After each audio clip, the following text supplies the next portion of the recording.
Hello and welcome to the Last Word on Spurs. We are your award-winning Tottenham Hotspur podcast, and we are back on emphasising Spurs beating Luton Town by 2-1 at the Tottenham Hotspur Stadium. I'll let you decide the emphasis on that result and what it means for us. And look, I'm delighted to be joined by three great returning guests to Last Word on Spurs. Before I intro who we've got to join us for this great show, listen, if you are with us for the first time, you can find us on iTunes. We're on Spotify, we're across all major audio platforms. We're still on X. We are on Instagram. We are on Facebook too. And introing in our wonderful panel joining me, I've got actor TJ Ramini, journalist Mitch Fretton, and the superb Ashmatic over from Spurs Kings, the Kings of Spurs, joining us on this Last Word on Spurs. And look, we are here on the back of Spurs beating Luton Town by 2-1 in the Premier League. And we know effectively with Aston Villa beating Wolves, that result still keeps Tottenham in amongst the top five and still in a situation where Villa are above them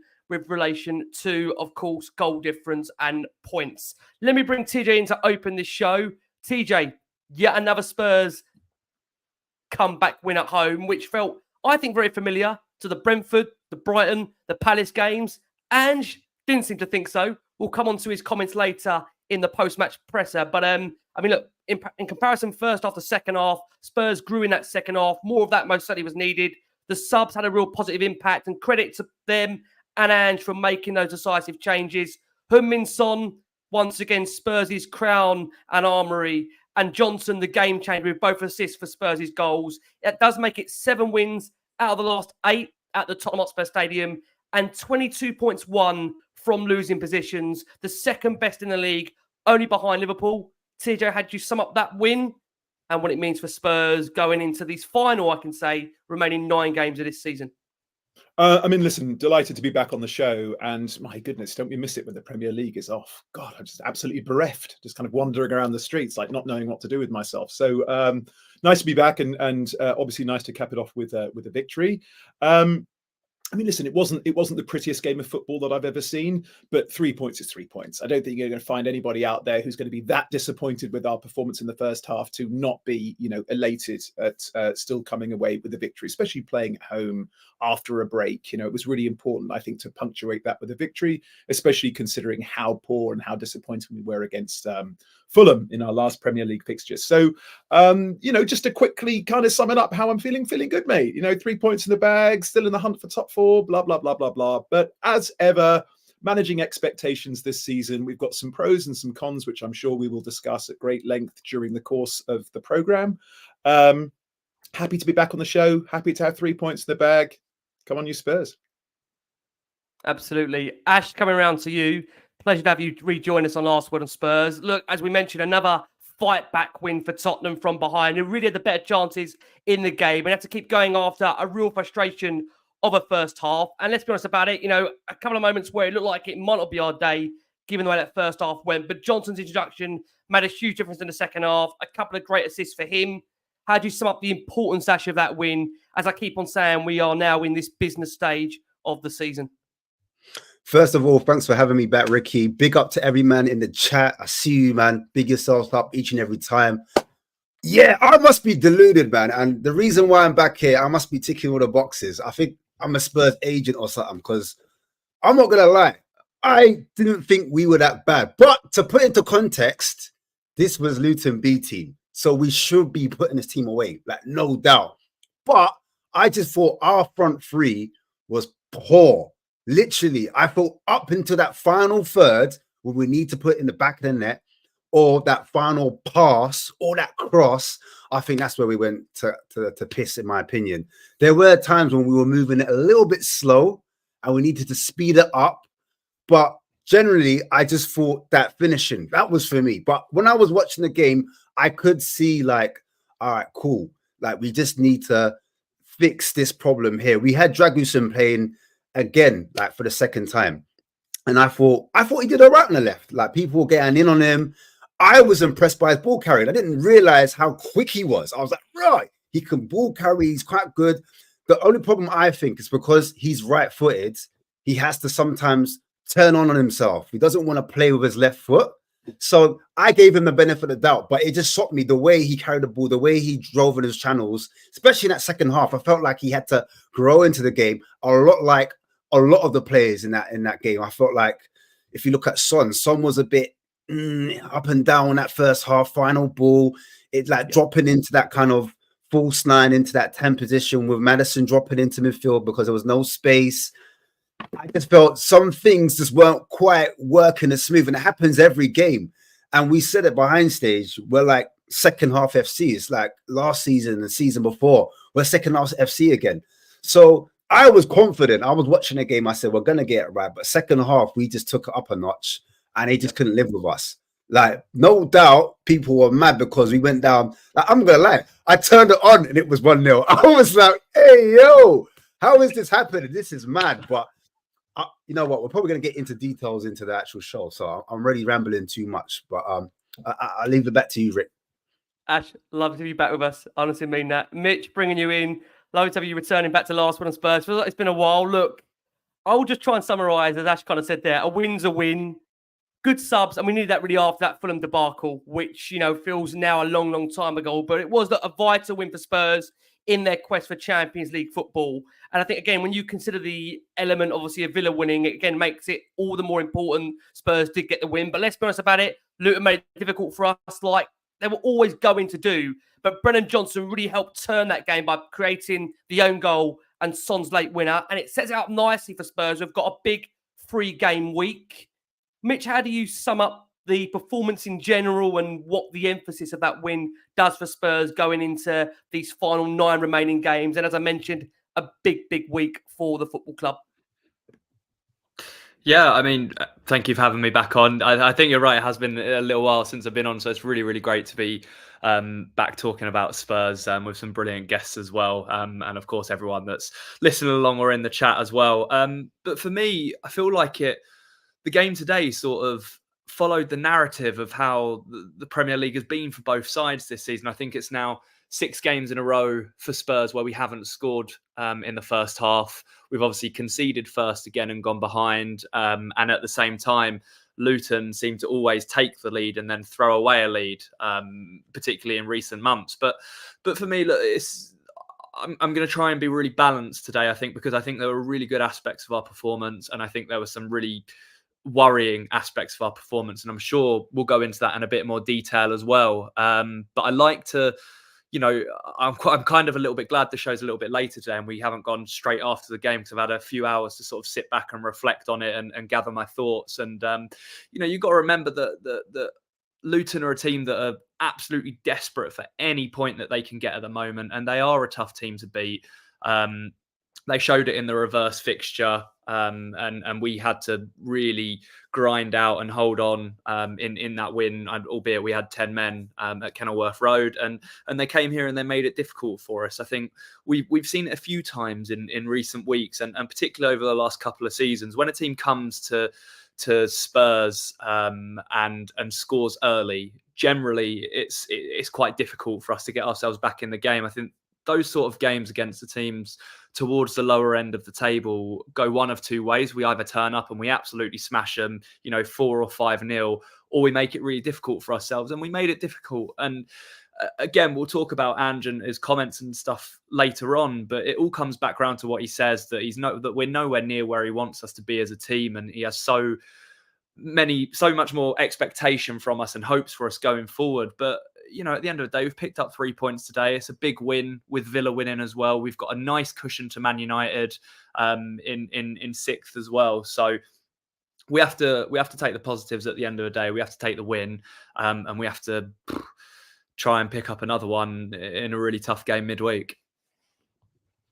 Yeah, look, Mitch, on these points you're making, I think it's really important to bring them into the show because, Ash made a very good point there during his intro, the fact that Luton, from what I'm understanding, were out 6 key first-team players and in general had 10 players out of the game, which to anyone, when you hear that, as Ash said, we should be really dominating a side of that and beating them comprehensively. But I think what we all know about the Premier League is that there is no easy game. And we said this actually in the preview, that in the last 10 years or so, not only have teams got better, managers have got better, staff members have got better behind the scenes in terms of knowing how to nullify and really frustrate an opposition. I think that's what you saw in the first half. And I think the hard thing is that when you are the away side and, you know, in Tottenham's perspective, being at home and you go a goal down so early on, there is that element of concern that we had those opportunities in the first half where if you don't put one of those away, there is that growing frustration. It was actually the first time we heard during the Spurs Stadium at half-time boos round out for Ange Postecoglou under his reign, which tells you a lot about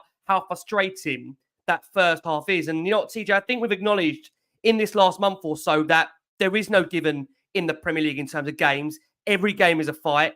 Every game is a battle. So when after the game, Ange was questioned whether it is a trend in the relation to the first halves, the likes of, as I mentioned at the top of the show, the Brentfords, the Brightons, the Palace. He was having none of it. He seemed to suggest that all of those performances in general all had their different connotations, and it was not right comparing this one to those. Do you have a concern, TJ, there's a trend in relation to the first halves, or is it again just the fact that you have to take every game as it comes, and a win is a win, and on the back of that Fulham result, that's what we would have taken going into today, the 3 points? I mean, it's a bit of a politician's response, but it's both, Rick. You know, it is both. Am I concerned that we can only play 45 minutes of football? Yes, I am. But I also think that we know what it's about, and no easy games in the Premier League. I mean, you know, you can play a Championship club in the FA Cup and, you know, really struggle, play a League One team and really struggle. You know, to Mitch's point, when you're playing, and again, no disrespect to them, but, you know, smaller teams or teams that are lower down the table or even in a different league, they're going to come out there with a point to prove. You know, in sports, if you're ever in a position where you have nothing to lose, it gives you a massive advantage. And the thing is that with sport, Ange was talking about this, you know, a couple of months ago, and we've talked about this on the show before, Rick, is that the difference in ability, like physical ability between a League One player and a Premier League player is so marginal, really, really marginal. The differences between an elite athlete and a kind of a mid-tier athlete is mentality. Like if you look at the greatest athletes of all time, Michael Jordan, arguably the greatest athlete of all time, arguably, always said, I was never the best player, never. There were so many players that were that much better than me, but nobody had a stronger mentality than I did. Nobody outworked me. You know, quite famously, you know, dropped out of his college basketball team and all that kind of thing, and, you know, kind of came back with a point to prove. Not the biggest guy on the field, on the court either. And so the point is that yes, it is troubling that we can only play 45 minutes of football, but Ange Ball takes bravery, and bravery is a mental decision. It's got nothing to do with physicality or physical ability. It's a mental decision. To Ash's point, Radu won't play a forward pass with his left foot, won't run down the pitch if his first touch is on his left foot. There was an incident. He was in the second half. Obviously, he's playing on the left, which isn't his position. I think as well, like on a broader point, which I'm sure we'll discuss later, buying him, we now have cover for Romero when he gets injured or, you know, gets suspended or, you know, whatever it is. We don't have cover for VDV. And I would be absolutely amazed if we didn't bring in another left-footed centre-back in the summer transfer window. And I know that Ange has said before, it doesn't matter. It does matter. And we've proven that again today. So that mentality is what's missing from Spurs at the moment. But that takes time, man. Like, to play consistently well, that's a mindset. It takes time. That's what every single team on earth is looking for. So again, if we look at our neighbours, right, our noisy neighbours, they finished 8th in their first season under Lego Man and 8th in their second season under Lego Man. It takes time. We have to manage our expectation and give these boys, whoever they're going to be, because we've still got guys that need to go, definitely, and we still got new guys that need to come in. But we need to gel. We need to understand what it is that's required from Ange, and then we have to have the bravery and the fortitude to execute it. You know, coming over you, Ash, you know, you mentioned the point in your intro for you that there was an element of concern, the way in which obviously that first half came about, and obviously the fact we know Luton were fairly depleted on the day. But I mean, is it a case of maybe suggesting the fact that Luton now in these final remaining games are fighting for their life, they're giving absolutely everything, and therefore these teams ultimately, what they lack in quality, they make up so much in terms of effort and application? Is it worth bearing that in mind, or is there a concern for you going into these final 9 games that quality-wise, we're going to have to be a lot better than that when we're facing those bigger sides? Who, to be fair to Spurs, I think when you look at their overall record so far in terms of playing the bigger sides, they've always raised their game. So I mean, look, I read it at the start. Spurs have gained 22 points from losing positions. There's certainly a belief, there's a mentality in there that they can come from behind and win. So is that giving you the confidence going into these final remaining 9 games, or do you have a certain concern, like Mitch touched upon in his intro, that we're going to have to be better than that in, of course, the rest of these remaining games of the season? Bro, I'll be real. Like, for me personally, I think we need to be a bit braver when it comes to the smaller teams. We had 70% of the ball, and in terms of big chances, I can't really remember them having too much. I remember their midfielder, Ross Barkley, having a chance at the edge of the box after it was a corner and it broke to him. He controlled it on his chest. He shot, and Vicario had a massive save, and he started barking at them like, "What are you doing?" And I love that from Vicario. That's what I like. So I hear why people want him as a captain certain times, because you kind of like that fire, that passion. That's what you want, that energy. But like, I feel like when Maddison drops in that 10, we need, sorry, not in the 10, in the 6, because he drops to pick that ball up, doesn't he, in that midfield? He did that a lot in the first half. Sometimes I feel like we need a player to go to be the 10. You see what I'm trying to say? So I'm saying we need to be a bit braver in our selection. So why not, instead of having, Sar's good box to box, but in terms of creativity, if you've got Sar, Basuma, and Maddison, and then our only creator drops in the 6th position, then who really is the 10? Who is really our creative outlet? So I'm saying, against the teams that are smaller, why not risk it and put another player that is technically good, that can look after it, doesn't panic on the ball, and can find a through ball with quality, or a key pass, a pass before the assist, or do you see what I'm trying to say? That can drive with the ball, beat a press. So that's what I'm saying. We've got players on our pitch, on our subs bench, that can do that. We can create a more braver. Like, there's times against West Ham, I would expect to have a Basuma, Maddison, and Sarr combination. But sometimes, like, look, I'll go against the grain because people are going to like this one, and I'll probably lose subscribers, but I don't care. Like, fuck YouTube. I just do my thing. Listen, I think that IQ Lo Celso, for me, he's very one-footed. Don't get me wrong. He's very one-footed. But when I saw him come on, the way he was driving with the ball, carrying that ball up the field, and he was patient in his passing. He didn't rush it. He never lost it. He always found that man. So certain times I'm like, why not put a Maddison and Lo Celso? Because Lo Celso's got enough intelligence to find someone. He knows when to drop in the pockets. He can play as a deep playmaker. You see what I'm trying to say? So I know why.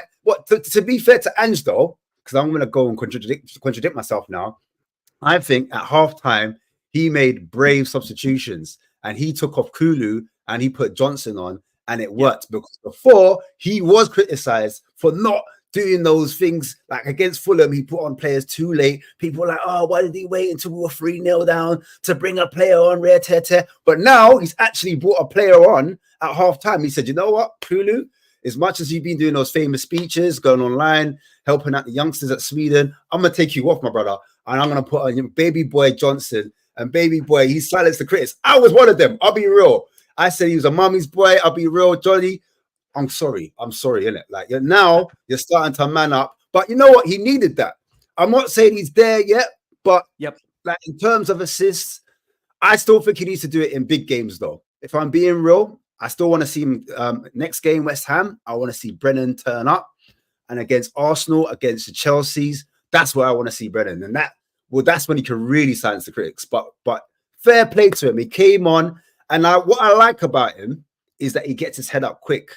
Werner, sometimes his head's down when he crosses. He can make a better decision. There were certain times, especially in that second half, I thought he could cut it back instead of crossing it. Like Ange does that pattern of play where he gets a player down the wing and then we just sting it across the box. Sometimes I want you to kind of get your head up a little bit more, because you might see a Sonny peeling off. You might see, I don't know, another midfielder running into the box peeling off. So that's what it is for me. Like, Spurs, we can improve if we are a little bit more braver, depending on who we're playing and what team we're selecting. Because I think that for starting 11, for me, we could have been a bit more adventurous, in my opinion. And I don't know if that answered your question. No, I think it does, Ash. I mean, that's really fair. I mean, I like the fact you brought Johnson into it. That kind of led me to where I wanted to go next. And Mitch, coming to you, just on Johnson, he has been the game changer for us on more than one occasion this season. 2 assists and overall absolutely superb in that second half. And what he does bring is that energy. He chases every ball down, takes on the man, and is the master of that low cross that we've seen a number of times this season. What I definitely will agree with Ash is that the fact that we've got massive games coming up. And ultimately, for those critics that have been on Brennan's back, I mean, that'll be the best ultimate way to silence them. Go and do it, of course, at Anfield. Go and do it at Chelsea, Stamford Bridge.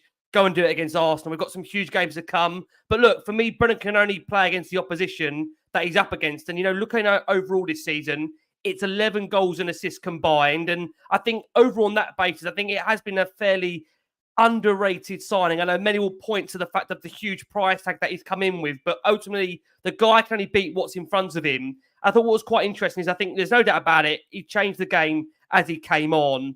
And in terms of Brennan Johnson, the under 23 Premier League winners per 90, he's first in terms of duels won, he's second in terms of successful dribbles, and in terms of expected goals and key passes, he's third overall, which I don't think is bad at all for a player that has yet to have even an Ange pre-season under his belt and has come in really at a point where Ange has already started building the team. So just how pivotal was his introduction, Mitch, to the game, and how much credit should Ange get for the substitutions and acting early where, let's be honest about Fulham, we were highly critical of the fact that he waited to over an hour to look to change the game, and beyond that point, really, the game had gone for us, Mitch. Yeah, I'm a big fan of Brennan Johnson, and I stuck by him when a lot of people were sort of getting on his back during that period where he perhaps wasn't contributing as much in the final third. And as you've mentioned it there, Ricky, 11 goals and assists across his first season, which was a big step up for him from Nottingham Forest. He's carrying a very heavy price tag. He's at a club with huge expectations, and I think that he is warranting the sort of the money that we've paid for him at the moment, considering how young he still is and the future that he's got ahead of him. I think he's been really great. And we've got to remember as well that he wasn't necessarily signed to come in and be a starter week in, week out for us. He plays in that same position that Kulusevski's been playing. Over on that left, you've got obviously now Werner. Son can play on that left, Richarlison if he needs to, Solomon if he's ever fit. So that we have a lot of competition for those wide places. But I think out of all of them, if we maybe take Sonny out of that equation and use him as a striker, I'd say Brennan Johnson's the one I've been impressed with the most this season, because I think he's had the most big moments and he's contributed in the moments where we've needed him most and come up clutch with some really good movements in that final third, whether it be scoring goals or whether it be providing them. So again, today he came on and he made such a huge difference. And I think Ange really, really likes him because he's quite a direct player. And I think it's why he really likes Timo Werner as well. And I think ultimately that is why we're going to end up probably signing Werner on a permanent in the summer, because they're two direct players who love running. They will run past their player. And okay, yes, there is a lot of room for improvement from both of them with what they do after they've beaten their man, whether it be ball striking or whether it be putting it in the right place for whoever's in the box.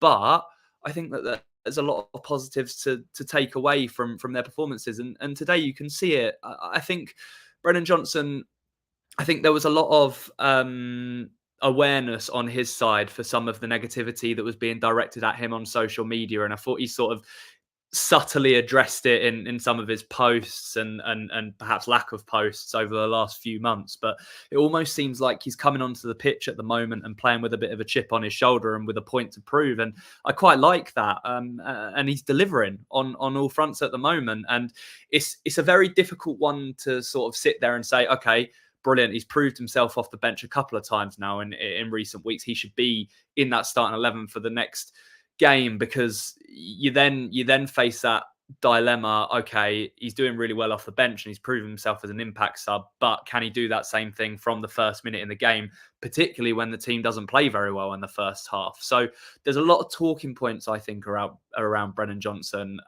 But I think next season, once, as you've mentioned, he has a full pre-season under Ange Postecoglou and he's been settled in for a year and he's comfortable, I think we're going to see an even better player and someone that's a lot more consistent and well-rounded in his game, because his energy is fantastic. He's lightning quick, and he's shown that he has the quality to be able to deliver in the final third. So unfortunately, with these young players, you've just got to give them time sometimes. Some of them will be world beaters when they first come in, and those are the best players in the world. But it's not always going to be the case. It's elite football at the end of the day. Yeah, you know, we've said it a lot on this show, Mitch, that I think that price tag has weighed heavily on him, because when you look at someone, I don't want to bring him up because I know it's going to spark a lot of controversy, someone like Declan Rice.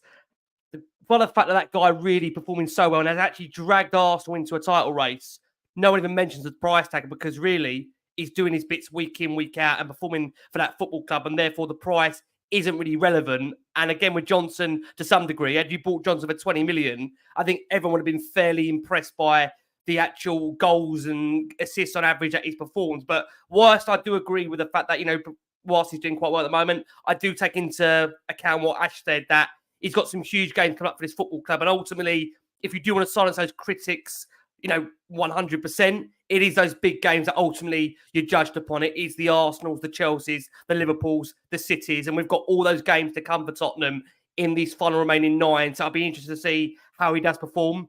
And after the game, when he was asked whether he thought Spurs were below their level, said, "You're not ever going to totally open up a team. If we had have got the lead, it could have made the game a lot more comfortable." But again, it was great character shown by the lads. I was really disappointed by the way we conceded that goal in the first half. Our football overall was good, though. We created good chances, 1v1. We hit the post. They blocked quite a few shots, and they defended desperately for their lives. I think overall, there was nothing wrong with our football. The goal we conceded, yes, that was poor, and that's something we definitely need to address. With a lot of our football, it becomes a war of attrition. We need to put pressure on the opposition, because we know we're going to run our games really strongly. And I thought we made Luton work really hard in that first half. And I think you saw that in the last 10, 15 minutes. Ultimately, they paid the price for that, because they couldn't handle how high we pressed them, and ultimately tiredness shown on the game. Ange was asked after the game whether also the halftime change had desired impact. He replied, "Yeah, Brennan was good. We felt the need in that first half, with Decky probably coming inside a little bit too much. And we felt that Timo was certainly getting some opportunities down the left-hand side. And if we got Brennan on that right-hand side, he could equally be of a threat." I thought both wingers in the second half were outstanding. And he went on to say, in relation to excelling at comebacks, I think it's really important.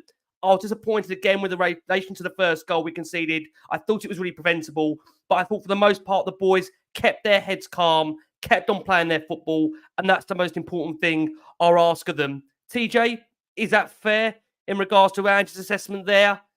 Is there an argument that we were going to come on to it later about the first halves, but is this what you're wanting to see from Spurs at the moment, or is it, as you said at the top of the show, it's just simply a work in progress at the moment? It is a work in progress, and I just think we have to accept that. And you know, the last time I was on the show as well, I said, you know, we have to take what Ange says at the end of a game with, you know, several pinches of salt. Any manager, they're never going to say to the press what it is that they're saying to their players, or what they're saying to their staff, or what they're saying to their wives, or, you know, it's never going to be the same. And as far as Johnson goes, I also, like Mitch, was always a fan of his. And again, it's not his fault that he costs that amount of money. If you're going to buy a young British player who's exciting and, you know, scores goals, and, you know, you play at the top end of the pitch, we'll add 40% on to the price tag. If he's under 23, add another 30% onto the price tag. And if he's British, game over. So, you know, that's how much they cost. It's just as simple as that. And I think one of the reasons as well why he's effective and then ineffective is because he is brave. You know, he has a go like Dele used to. Like Dele will always look to nutmeg you before anything else. Like rather than take you left or right, he'll just go, I wonder if I can meg this guy. And, you know, when it works, well, oh God, Dele, you know what? I mean, my heart is breaking mentioning Dele. But, you know, he has that swagger, which I think is really important for a young player. Like having a bit of swagger, I think is essential. I'm also a big Decky fan. I am a big Kulu fan. Yes, his form has dipped. I think what would really do.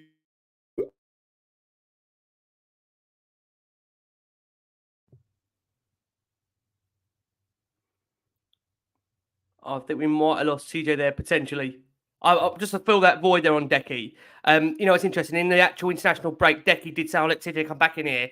TJ, Decky said in the international break that he felt the actual central position would be his favoured position in terms of the future. Do you feel that's an element to it, or is it just a case with Decky? I mean, maybe saying the fact that you've got we've given him a few games in there, and it wasn't brilliant. But you're playing in the most competitive league in the world, right in the middle of the pitch where all the players are. So it's going to take a little bit of adjustment. There's no doubting his ability, and also he's a Premier League player, right? He's tall and he's strong and he's really aggressive and he's got both feet, and he always gets stuck. He's one of those rangy players, like one of those players that's so difficult to play against because he's just so long and he has that elasticity, to his limbs. The amount of times which is what Bissouma used to do with such great ability, like he has disappeared, man, which is heartbreaking. I just think he's such a talented player. And to Ash's point, that guy who should be picking up the ball and like a double pivot, that was Biss back in the day. Like he hasn't done that for a long time. And then Maddison could stay deeper and just get Biss just to pick up that ball and turn either way and dance it past somebody, like Dembele used to do with such great skill. But I think that give him a run on the left, because of course he can take a player on the outside, but he's always going to want to look to cut in on his left foot to deliver that final ball. And that's where his problem is. If Timo goes off the boil, which happens pretty regularly, give him a run on the left, man. We played Johnson on the right today on his right foot and ping, those crosses were coming in. It was like a metronome, like every couple of seconds and it goes sing and it comes again and sing. And again, to Ash's point, he does have that ability not just to zing it into the 6-yard box. He'll have a little look and go, oh, there's Sonny on the edge of the 6 or on the edge of the 18 or whatever, and like cut it back, or there he is on the penalty spots. So I think that, again, this season it is going to be about let's win as many games as we can, finish as high up the table as we possibly can, but it is about building for the future. It's his first season. We have to manage our expectation. And I know it's tiring for Tottenham fans to again say, let's be patient. But we do have the right guy in Ange. The system will work. We need to improve on the players that we've got, get rid of some that aren't going to do the business. I think if we could get Timo for 10, I think Daniel could do that because that's what Daniel does. Get him for 10, great. He's not the answer, but he's a good squad player. But if it's like 14, 15, I'd rather send him back and use that 14 or 15 to bring in somebody like Eze or somebody like that, who I'm a big fan of. Yeah, I totally agree on that. And look, we'll come on to that miss from Werner shortly. Ash, just want to finish up with this before we go for a first break of the show. Spurs have got players with 7+ assists in the Premier League this season. Sonny's got 8, Madders got 7, Porro's got 7, Brennan Johnson has also got 7. No other side in the competition has more than 2. How important is that, Ash, that we've got players that are contributing for goals, really in the whole squad itself, but predominantly that first 11? Because ultimately, let's be honest about it, that's where Spurs are going to really finish high up the league, because they've got players that ultimately are contributing to both goals and assists in this league, right?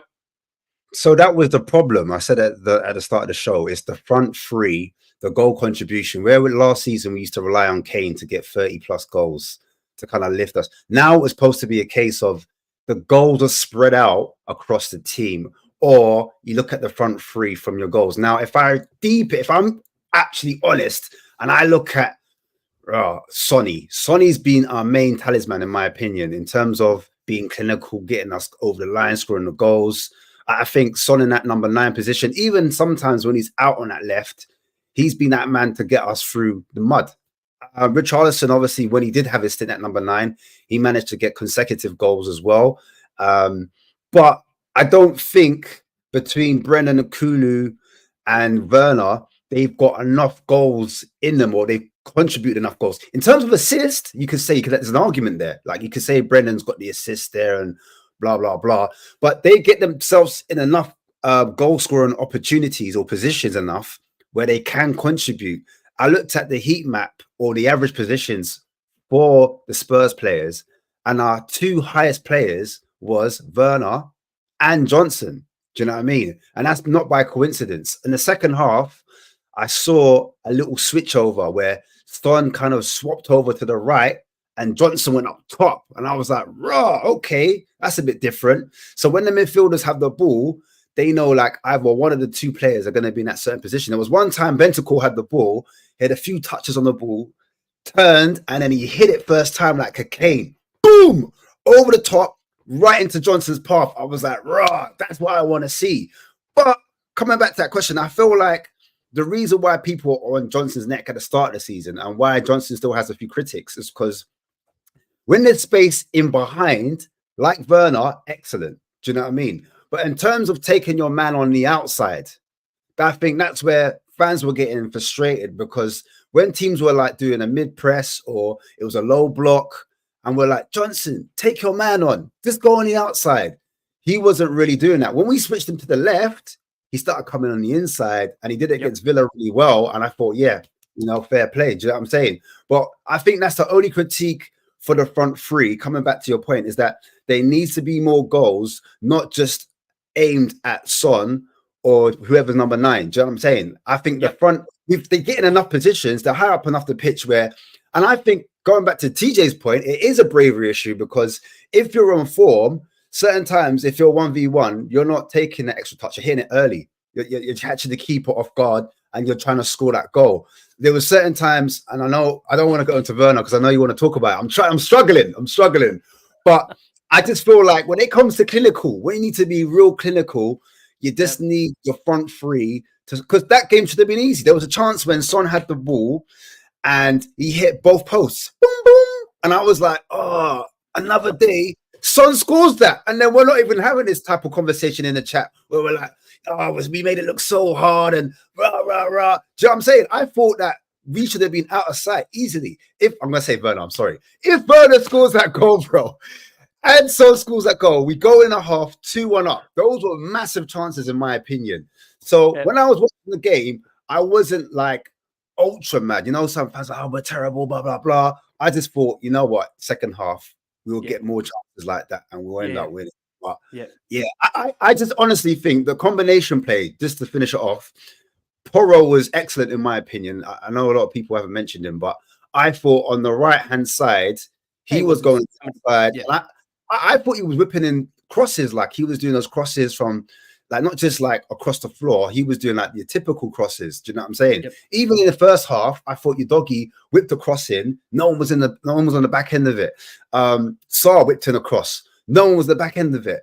Werner gets the byline, crosses it, and it gets blocked. But I felt like, we could have made we could have made something off of it. So there were certain points of the game, and I'm like, if someone was just on the back, because sometimes we create chances, but our front three or the other two on the opposite wing, if that makes sense, on the far post, the back stick, they're not there. And I'm like, come on, this is what we're meant to be doing. When we get to that position, someone should either be in a penalty spot, in the 6-yard box, or the back stick, or the edge of the box, or the edge of the D. That's how we're meant to move when we're in those type of final third positions. But for whatever reason, they're not there. So I just know, like, first half when we're not doing that, I know like Ange will have a worse second half.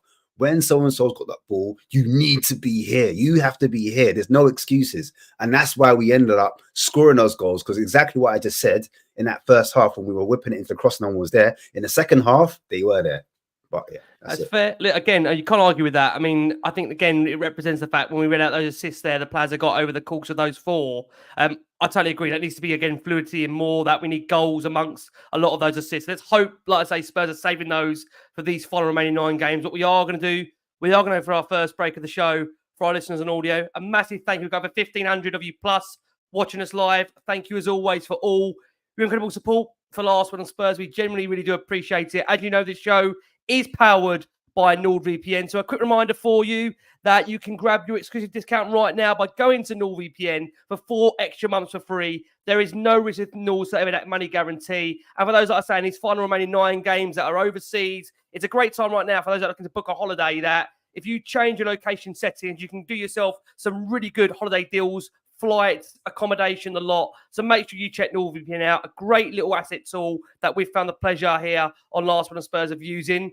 And Mitch, I want to come over you if I can to discuss the lineup for this one, because I think it's fair to say, I don't think we expected wholesale changes, but it was just for Tottenham, the element of having a 1 change in the side. We knew beforehand that Mickey van der Ven was back in training following that hamstring problem at Aston Villa, but Ange decided to hold off on bringing him back into the lineup.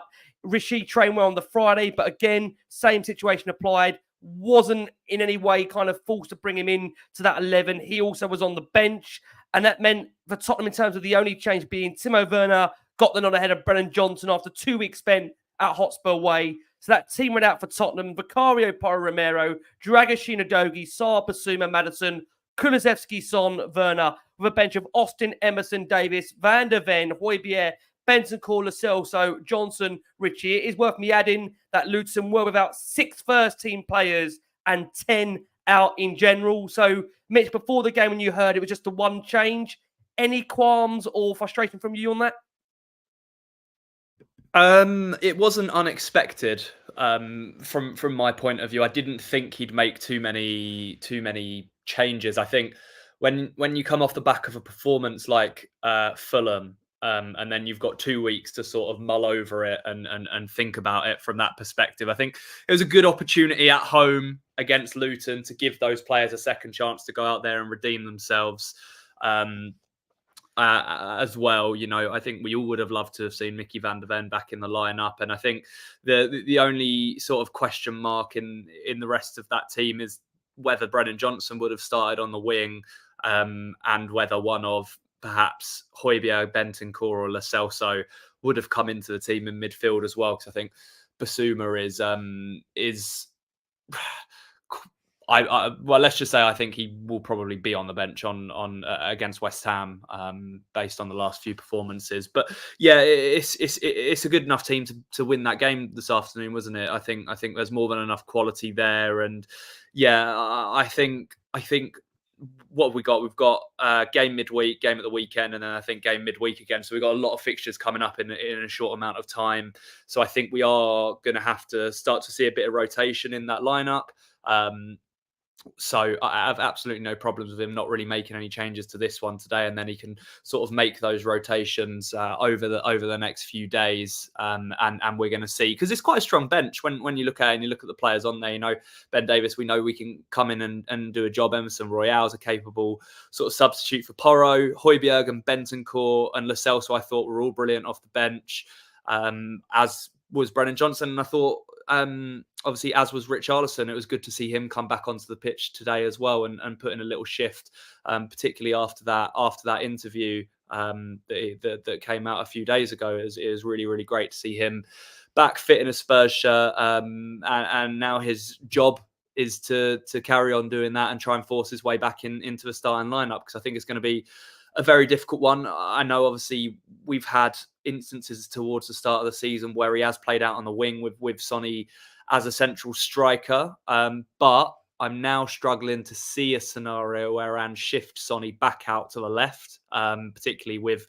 the replacements that we have out there in Werner and Johnson, and Kulusevski can play out wide. So, yeah, it's really good to see competition for places. And the big thing for me today as well, in terms of the team and the lineup as well, is how early James Maddison got dragged off the pitch. And I'm sure this is a conversation to be had between a lot of us, because I think it was quite interesting. He was quite slow to come off the pitch. His body language wasn't necessarily great. And I do feel quite sympathetic for him, because he hasn't really been the same since he's come back from his injury. He hasn't hit the levels that he did in those opening 10 games of the season when we were flying top of the league, scoring goals for fun. And he will get back there. But, I've seen and spoken to a few people that I know from Leicester who are Leicester fans. And I think that was one of the frustrating things that they had about James Maddison's game is that sometimes when he's gone off his boiler form, it takes him a little bit of time to come back into that area of performance. And again, it's a really frustrating one, because we know how good he is and we know the level that he can perform at. So when he's not, you're sitting there getting frustrated, because James Maddison is one of my favourite players. He was when he was at Leicester as well. And when he's not performing, and I think we said it a lot with Kane last season, in the last few seasons as well, when they're not performing at that level where they're scoring or assisting in every game, you sit there and you get really frustrated with them, especially when we're putting in performances like we did in the first half today and we're going 1-0 down. So, I think that's one to keep an eye on over the next couple of games, because I thought Gio was really good when he came on. And it was his 100th appearance for Spurs. Is Ange going to sit and say, look, nobody has a guaranteed spot in this team? And, we might see James drop to the bench for a game or two and see Lo Celso come in. But again, as I mentioned, it's really good to see that competition for places at the moment. Yeah, I appreciate you bringing that up, Mitch. I really do. Because, again, listen, we can have that discussion now and, tie that in if we can. Look, I'll come over to you, Ash, on this, and we'll go to TJ, because, Maddison, to be fair, look, I think he saw plenty of the ball, but really struggled to make an impact in the game in terms of the final third. And it's worth me adding that with Giovanni Lo Celso being introduced, he set up the Johnson chance that somehow didn't cross the line, but he then made a really important late interception. So, I mean, have you got any concerns, Ash? I mean, you talked about the need of players really making much more of an influence on the game in terms of both goals and assists. Madders most certainly was doing it at the start of the season. And it's similar, we'll tie it into Basuma in a second as well, that due to a stop-start nature of a season with injuries and the way form has gone, you concerned Madders it might take a bit more time than what we thought it might do to see him really reignite himself in a Spurs shirt? I don't know. It's mad. I see the game so different. Like when I was watching Maddison, he does that typical thing where he does drop in at 6. Yep. And he does something called, I call it a bounce pass. And lots of fans hate it. They hate when players do backwards passings. But the reason why you do it, and Basuma does it as well, the reason why you do a backwards pass is so A, you keep possession, and B, the next pass allows the ball to go forward. That's the whole reason that you're going to get the ball, give it to me, I'm going to give it to you back, and then the next pass is forward, and that helps us to progress. And it also draws the opposition in as well, because when teams are playing a low to mid block, you need holes somehow needs to open up. And because Maddison's got that quality where he gets that ball sometimes, and he did a fabulous ball to Son where he kind of used the outside of his boot and he just kind of cuts it across. He does it all the time, but this time it actually worked. It actually came off, and Son kind of ran down the pitch, and then I can't remember the end product, but I think Son passed it to I can't remember who it was, but we ended up getting a chance out of it. I don't know if Son had a chance or it was someone else, but I feel like Maddison was growing into that game, into the second half, like a lot of the other players. And I think he was frustrated because of like, I'm finally getting into the game or being taken off. He's got that type of personality where he's like, believes in himself. It almost comes across as arrogant. And we were having this conversation on my channel. And one of the guys was saying, maybe Maddison's one of those guys where, big bully, big guy, collars up. I'm the stuff. I'm the shit. I've got the fast car. Even though he's got a wife, he's got his kids. He's settled down now, but he's got that kind of like, yeah, it's all about me kind of look. But for me, I don't mind it because you need that self-belief. You need that confidence in yourself. I don't really call it arrogance. I think that that's a part of his game that I wouldn't want to take away. It's a bit like taking that sting out of Dele Alli or Romero, or we don't want too many nice guys. You see what I'm trying to say? So for me, that's what helped separate him, and that was what makes him brave. I thought in the second half, he started to pull wide, and when he started pulling wide, that's when he got a bit more freedom. I see him open his body up, switch to play as well, because sometimes, when it's a bit tight and you open your body up and you do a long pass across to the other side of the pitch, that can open teams up as well. And I think we were hurting Luton in that aspect. And then he got taken off. But I wasn't mad when like I said before at the start of the show, people might be mad that I said, Lo Celso had a good game. Bentancur had a good game. Like when they came on, they switched it up. But to TJ's point and Mitch's point and your point, Ricky, I think on the bench, sometimes it's easier to come onto a game when you kind of analyze what's going on. You see what's happening. You're like, raw, I would do this and that different. Do you know what I'm saying? So if Maddison was to be benched and Basuma as well, to that point, I think they would come on and they would look like two different animals as well. So I'm for it. I don't like that every team's like on the name, like the start 11 straight away. I want it to be sometimes, you're not playing well, you're out. You know what I'm saying? You got to play for your place because that makes the hunger stay alive. And I think that's why I rate Pep. Pep doesn't you could never put a Man City player in your starting 11 for fantasy because the way he would rotate, it was a madness. And also, I think that's what stops injuries from happening as well. And that way, everyone thinks, there's no bias, there's no favorite, do you know what I'm saying? So Absolutely. Again, yep. I do. There is cons for it because then sometimes you do lose rhythm. I think football's all about rhythm. Sometimes when you look up, you want to see a certain player in that position. For example, I like your doggy on my left coming in. If I have a head, if I put my head up, I pass the ball to your doggy. I know on a half turn, he's quite good. He's good at dribbling. He looks after it well. And then compared to I don't know, a Ben Davies or I don't know, Emerson Royale or do you see what I'm trying to say?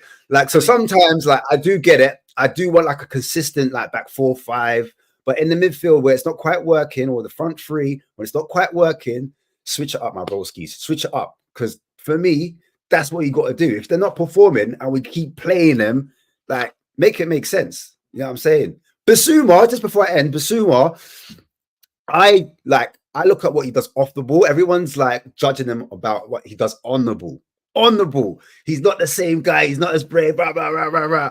Off the ball, I think ever since he made that mistake, I think against maybe like Man City or Luton, possibly Wolves, I think, or Luton, there was quite a few games. I think that's affected his decision making, and people have got onto him saying, "Oh, you're not a 6, blah blah blah." So what he's doing now is he's playing that 6 role. If we lose the ball, I'm in the right position. I'm no longer going to be super adventurous on the ball because I don't know who else is behind me who's going to drop into the 6. It's meant to be Sarr, but sometimes he might look up and Sarr's ahead of him. So what am I doing now then, really? So I think, and I'm not trying to make excuses for him. This is what I'm seeing. I'm seeing Basuma like be more of a protector. However, in this game, when Son hit both posts, he was the man to win the ball high up that pitch. I don't know if you don't rewatch it again. He was the man to do that press. He eats the ball and he gives it to Son. Son gets the ball, he shoots. Son goes around the keeper, he shoots. He should finish it. Then it goes to Kulu. Kulu should finish it. Then it goes to Sarr. It gets clean off the line. So for me, I give Basuma praise for that high press and that work rate there. And there was another moment where I saw Basuma, especially in that first half, he picked up the ball and he did drive with it. He did carry with it. That's not saying for me that Basuma's back to the level where he needs to. I think because he had such a higher level, we're now looking at him saying, "No, brother, this ain't it. Like, you need to be dropped because you're not showing us what you did in those first 9 to 10 games." Do you know what I mean? And so I'm not mad at people saying that, we need to drop Basuma. I'm for it too. I think he needs competition. I think summer, we need to bring someone in to compete with Basuma for that number 6 position, in my opinion. Well, I'm glad you brought him up because I do want to go to TJ on Basuma. I mean, look, when you look at that first goal, Chong blasting at home, as Spurs somehow concede despite being on the attack. Kulusevski obviously, unfortunately, played his part as well. He failed to pick out a man and played a really poor pass, which allowed the visitors to break quickly. Former Spur Andrew Townsend getting really the ball and carrying it, 50, 60, 70 yards up the pitch in front of Sonny. He takes it all the way up the pitch, easily beats Basuma. This is where I've got my gripe with Basuma when I come to TJ on it, because he then gives it to Bartley, who tees up Chong a lovely low finish. But my frustration with that goal was the fact that this looks so lax in relation to the attempt to, if you could call it an attempt to tackle the player with the ball. It was just, again, I think Ange said it after the game, TJ, that his one gripe today was the manner in which you considered that goal. And it does bring me back to really, I believe, the goal that Wolves scored against Spurs on the counter for their 2-1. I mean, should a player, TJ, in the Premier League be allowed to carry the ball 50, 60, 70, yards up a pitch without being intercepted? Again, I'm not one that, advocates the use of, taking players out and injuring them. But I'm also the fact that, be a bit streetwise and bring a player down if they've been able to carry the ball that far up the pitch. And you tell me what your view on that goal was for you, TJ, and the manner Spurs conceded it. I mean, I think that, yes, you take a professional foul, if there's ever an opportunity to commit one. I don't think we were ever close enough to Townsend to bring him down, Rick. I know what you're saying, but in that particular scenario, I don't think there was an opportunity to do that. I think we were so kind of caught with our trousers down that we were backpedaling. Now, you can allow somebody to travel that far with the ball as long as you know that, if and when it goes past you, and it's going to, if you're the man trekking the guy with the ball, all you're trying to do is slow him down, right? But then you've got to kind of put your trust and reliance in the guys behind you to do their job. And to your point, we just looked a bit slack. Like, I know we're 2 minutes into the game, but the game has started. There's no different scoring in the second minute to there is in the 92nd minute. You've got to be on before the game starts. So that annoyed me. It didn't surprise me because, we start so slowly in a lot of our games. We've already covered that on the episode, so I don't want to talk too much about that. Ricky's disappeared, going to go and put 50p in the meter, improve that Wi-Fi, hopefully. I'll keep talking. But I think that with Biss, I mean, he's so good. Like Mitch was saying about Madders, Madders is so good. So Biss is so good. What's bothering me about Biss, and Ash is right, man, like his positioning and everything, and also his combative nature to win the ball back, that's never going to go. That's kind of who he is. And, hearing more about his childhood and kind of how he came up through the game and everything, it means so much to him to be a professional footballer, especially playing at a big club in the biggest league in the world. It means an awful lot to him. What I want to see more from Biss is when you're standing in that central position and either Vicario has the ball or either of our centre backs have the ball, or to be honest, even our wing backs have, you should be demanding that ball all the time. You know, even if you've got Ross Barkley five yards away from you, Biss is that much better than Ross Barkley that he can receive the ball on left foot or right foot and turn, or again, to Ash's point, do a bounce pass. You don't know whether to, shall I follow the ball? Shall I stay with my marker? Again, like if you play the game, you know what those passes are all about. People who complain about that backwards pass, you've never played the game before. You don't realize that if the player who's marking you even steps a yard towards you or towards the ball, well, there's now a space that a centre-back can play the ball behind that guy and we've broken the press. So if they don't know what a bounce pass is, they haven't played the game. So let's not take them seriously. But for me, Bissouma is just not demanding of the ball enough. When Lo Celso and Bentancur came on, both of them were demanding the ball all the time. And again, to Ash's point, guess what? They got it. Because the guy on the ball who looks up and you see that guy who's confident, give me the ball, my feet, whatever they're saying, probably saying in Spanish, right? You give them the ball because you know that they're not going to lose it. And that's, for me, is what's missing from Biss right now. So give him a little bit of a rest. Let him sit on the bench. Maybe he's carrying a knock. We never know, right? We never know. But listen, lads, positively, the fact that we are saying, well, let's give Bentancur a run. Let's give Lo Celso a run. Let's maybe try Kulu in a central position. Let's have Maddison sit out. We never had these opportunities. We never had it even close to this depth up until very, very recently. So that is something to feel really positively about, pragmatically speaking. And again, there are people saying, oh, you're glass half full guys. Listen, man, I'm not going to come in here and, take a dump on the team that we love, right? We've won the game and we've played well. And also we've recruited some players who have helped us enormously and we've improved players. How many times have we said Lo Celso comes on for Tottenham and does a great job? Maybe 10 times since I've seen him at the club. So I'm really happy if he's playing well. And Bentancur coming back to full fitness, he is a Rolls Royce of a player, the closest player we've had since the mighty Moussa Dembele. If he's fully fit, he can be the difference to us, I promise you. And then that will help Biss as well. Just on Biss, Mitch, to get your opinion on it. Look, again, we've spoken about that first goal, the way Townsend easily breezed past him. I think there's an acknowledgement that, look, he's still nowhere near the best that we saw in those opening, 8-9 games of the season where, quite frankly, I said this a couple of weeks ago, if he had kept that trajectory in terms of those first 8-9 games, I think we honestly would be saying this guy would be up there in terms of one of Spurs' players of the season. It is a real great shame the way he has dropped off, because now there is that argument to say, is those kind of first 8-9 games a real exaggeration of the quality he can bring to a side? But we saw him do this for Brighton, so consistently against the big side as well, which is the reason why Spurs went out and bought him for the price they did buy him for. And, I think to what Ash said earlier, I think he did grow as the game wore on before coming off for Richie as Spurs looked for the second goal. But do you ever believe Mitch will get that player back we saw in those opening 8 or 9 games? Or is it back to what Ash said earlier? Is competition the key? Because the reality now, when you look at Spurs' midfield to some degree, I think we all got that feeling that we know Højbjerg is going to probably move on. Skippy really is not getting in many of the Spurs squads in general. So when you look at Spurs' midfield options, you got Sarr, you got Bissouma, you got Maddison, you got Bentancur. There's still a decent bit of competition there. But is there a need to really, as Ash said there, does he need more competition in terms of that 6 role for you, Mitch? Yeah, look, I mean, the midfield area is a really interesting one for me, I think, because I think that we should be bringing in a top-class central midfielder. I think that is the difference between being a good team and a great team. I think you've just got to look at it. If you look back towards that Pochettino team that was so good, 2016, 17, 18, all of those years, and you look back to that midfield and you look at the main man in that midfield and the one who picked the ball up and started proceedings, obviously, as TJ mentioned, the great Moussa Dembele. That, for me, can be the difference between winning and losing a game and dominating it or not. Because when you've got that... Can Bentancur be that guy, Mitch? Sorry to interrupt you, mate. Can Bentancur be that guy? Because I can see it, man. I think he has it all. I think there's a possibility to be able to do it. I think he perhaps maybe lacks a little bit of the physical aspect that Dembele had.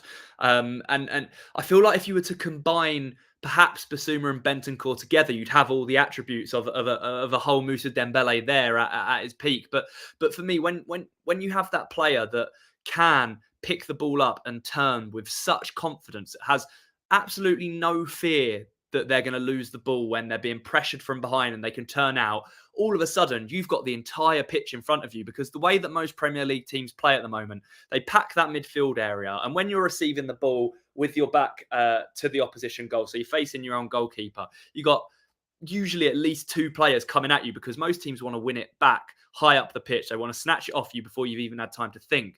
So when you've got that player that can turn with the ball and beat those two players, you've got all the time and all the space in the world in the pitch. And that's what Basuma was doing in the first 9 or 10 games of the season.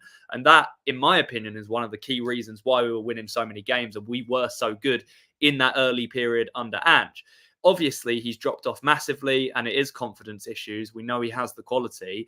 And I do think that that is having an impact. We saw it with Bentancur as well, a little bit, as TJ's mentioned, when he was in that sort of rich vein of form last season before his injury. He's so good at receiving the ball almost on the half turn and then driving forward through players. And yeah, for me, I think Basuma has the capability to be able to pick up that form again. I can't. It's a really, really difficult one, because, as you mentioned, I do think Pierre-Emile Højbjerg moves on this season. I think for homegrown sort of quotas and reasons, Ollie Skip probably stay. So you've got that. You've got, obviously, Lucas Bergvall comes in as well at a point. So that's another midfielder. And then, you know, Ange has got that decision to make. Do you go out and do you try and sign a really, really top-class midfielder to be that staple of the team? Again, we all know that there are a lot of areas to address in the team and in the squad. But it depends, what sort of man does Ange want to be? Does he want to be that guy that believes in his players and says, look, I know that you have the ability and the capabilities to be able to go out and be that player and be that star man for us? Or does he say, look, I'm trying to build a winning team here. I want to go out and sign someone that I know is always going to be able to play to that level and isn't going to have the sort of drop-offs that the likes of Basuma is having in midfield, that the likes of maybe Kulusevski is having out in his position, that the likes of maybe Maddison is going through at the moment. So it's a really difficult one. No, I think it's fair. I think, again, come the summer, all the reports seem to indicate Spurs are going to want to go for some profile of a midfielder. I think it goes back to what you said earlier, Midge. It's depending how much money they're going to spend on that midfielder, because we know disrespect, and I thought Mitch might have brought him up, and I think you didn't want to bring him up because I maybe brought him up again, was you look what Declan Rice has done to that Arsenal side, and sorry to bring it up twice in the show. He has taken that side from, with no disrespect, to being maybe a top 4 team, or, you know, to competing for a title, for Arsenal still to be there in those final remaining 8-9 games of the season. It takes, just as I think we said earlier, a couple of really smart, decisive, high-profile players to do that, and certainly that is what Declan Rice has done to that Arsenal side. I don't want to talk about them too much, of course. In terms of the Spurs game and how that was going in that first half, there was the element of frustration. We had an extraordinary passage of play where Son rounded Kaminsky, but hit both posts. Werner's follow-up was blocked by Kabore before Sarr's effort is brilliantly cleared off the line by Mengi in one of the all-time, how has that stayed out? It was absolutely incredible, I have to say. It really, truly was. But again, you know, we look back at one of the chances in that first half through Timo Werner, where, again, it's another debate, another discussion, which will quickly bring, if I can, to this chat, because, you know, it should be 1-1, should have been 1-1 in that first half. Kulusevski, a lovely, superb crossfield pass to Werner, who ran onto the pass, turned Kabore inside out, then scuffed his shot wide of the far post from a few yards. I mean, I think Ash said it earlier, it did absolutely everything right in the build-up to that. You couldn't have actually asked him to do anything better in terms of the build-up. But the finish is a player who is so drained and low on confidence. It's actually hard to believe that when you look at the nature of that finish, he was really ever a high prolific scoring player, because he looks so drained of confidence. And we'll just do a quick round the table because of conscious of time on the show. Ash, just to come to you on Werner. You know, you see that miss. It's not been the first one. We saw a similar one, of course, to Fulham. And then before that, we've seen them, of course, for Tottenham in the Premier League with Werner. I've got no doubt the guy has got a really good attitude. I think personal-wise, attitude-wise, that's a guy you want around your football club. But being brutal and honest, if we're a club that wants to go places, is that a guy you want to see Spurs spend 15 million on to activate that? Or in reality, is that money better well served, as TJ said, and putting that 15 million to someone like an Eze that you know has got the quality and abundance, not just with assists, but goals as well, and an overall feel confidence in front of goal? It's like it just setting me up, man. Because, like, you see what it is with Werner? It's crazy. He's right-footed. Why is he taking it on his left? I just every time I've seen him muck up a chance, he mucks it up with his weaker foot. Decision making. This is where it comes down to. You have to kind of deep these things when you watch it carefully. Like, the technique of his shot wasn't that bad today, because sometimes I look at this technique and I'm like, why is he shooting it into the floor? Like, was that a mistake? Or, like, that's me really getting a magnifying glass and deep in and looking every little aspect of his game. But look, TJ said, you know, if he's 10 million, I would keep him. My thing is, if you bring on a Werner and we get into a real chance, like, imagine you've brought him on and then a chance lands to him, that could still happen. What are we doing?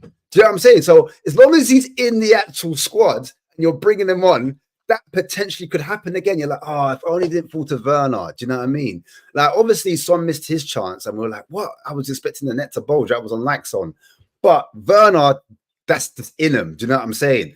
Go with your right foot. He's like, he went on his left, then he went to his right, then he takes it back onto his left. I'm like, bro, this shape to open your body up, use your right. Like, you can literally shape your body, open your shoulders, open your hips, and then when you're hitting it with a side foot, because that's what he did, just wrap your foot around it. So then when you wrap your foot around it, it will go on the right side of the post. It's just like, but I feel like he's not an organic footballer. I feel like he was made in the lab, you know, like Captain America, like he just put in a time capsule and the German scientists are working on him because he's a specimen. He's an athlete. Like you said, workhorse, works hard up and down the pitch, like mentality, good defending, protects the left back, picks up from deep, can run with the ball, does all the bits, not bad at dribbling either, can go on the outside, blah, blah, blah. But when it comes to what matters, where you need your player, because it's a front three we play. We don't play like, I thought what Ange was going to do was have orthodox wingers, where you got your wingers out wide and high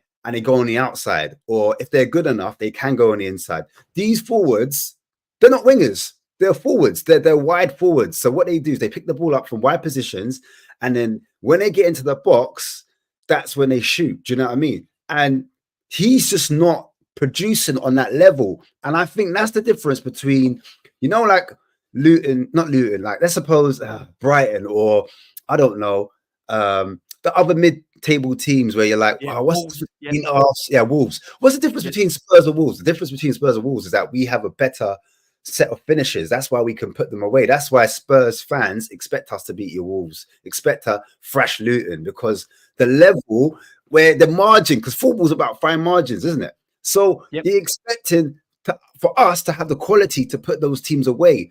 But when you've put a Werner into that mix, and as we said to him, look, I ain't got nothing against the guy. He's probably a lovely guy, good in the dress room and the rest of it. Was he said goosebumps? Like, it makes everyone laugh. Goosebumps, yeah. Like, you want that in a dressing room, you know what I mean? Dry humor, like, you know. But when you're on the pitch and you're coming into those top games, the Man Cities, the Arsenals, the Liverpools, the Chelseas, like, you need them to kind of get that one right and put it in the back of the net. Because otherwise, what's the point of having a forward that can't finish? Make it make sense, bro. Like, a forward that can't finish, you can't make this up. So it will be typical as well to go with the narrative that Tottenham buy because it's cheap, as opposed to Tottenham buying because the player is right. Absolutely. Bro, it's so frustrating because it's just in your face. It's so black and white. There's no gray area. Like, it'll be different if it was like, you know, he scores goals, but sometimes he hits the post. Like, it just shows. But like, for some reason, we will make excuses. I say we. I'm generalizing. I'm not every player. I'm not every fan.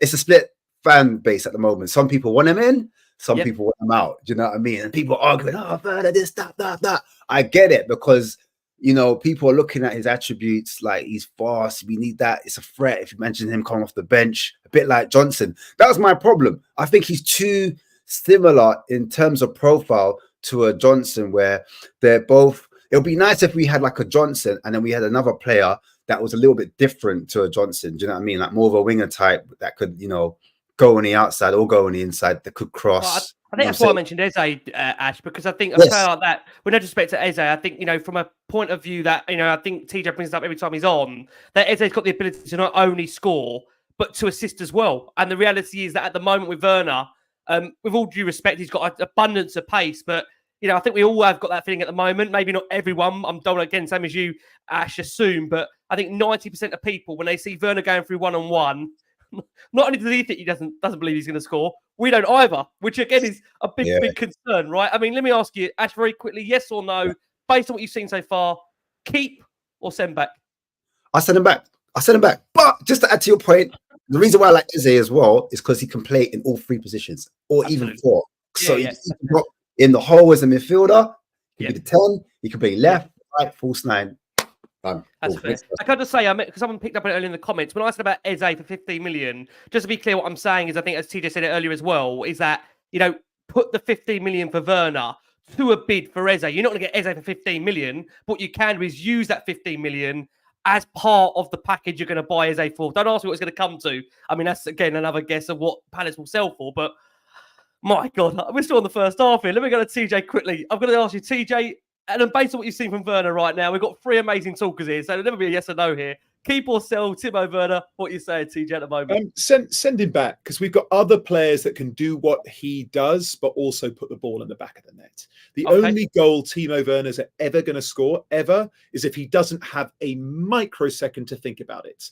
He's rushing onto it, bang, hit it first time. As soon as he thinks, to Ash's point, he makes the wrong decision and scuffs it. Send him back and put that money towards somebody else. Elise, Eze, Nico Williams, Neto, they're out there. Put the money towards those guys.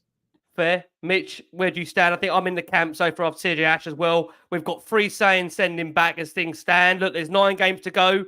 Can he prove us all wrong? Mitch, what do you think for you on Timo Werner at the moment?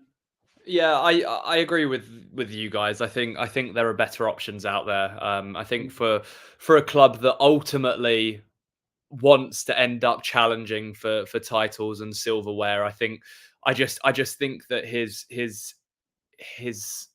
expertise in front of goal itself aren't to the level that we need. I think, you know, like TJ said, we have players that can do what he can, but with obviously the added finish on top of things, it's a really difficult one, because I really like him as a bloke, and I do think that he has some excellent qualities, and he's always seems like a nice boy.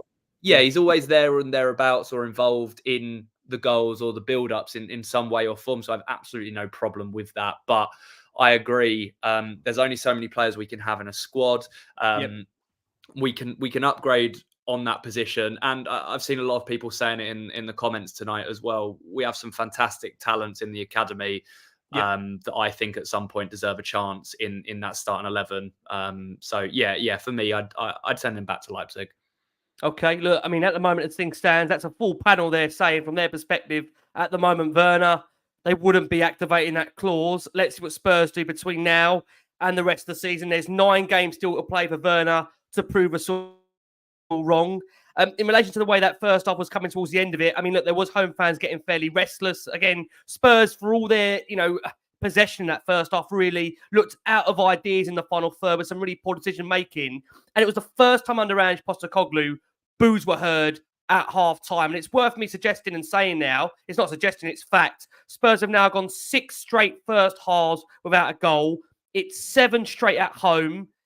And on the element of the fact that their last 10 goals in terms of before this game, have all been scored in the second half. And, you know, when we draw up the stats from the first half of the game, if we can, the element of them, like I say, Spurs, 6 shots in general, the 1 on target, 74% possession, 323 passes, 86% passing accuracy. I don't want to go into a massive overdrive in terms of this element of it, because Spurs are, as Ash said, becoming almost second half FC. But if I can go to you and stick with you on this, Mitch, for the moment, how much does it matter that Spurs aren't playing well in first halves? Is that a massive concern if we come out in the second half and we're getting results, Mitch? I want to be honest in answering this question, and I think it is a big issue.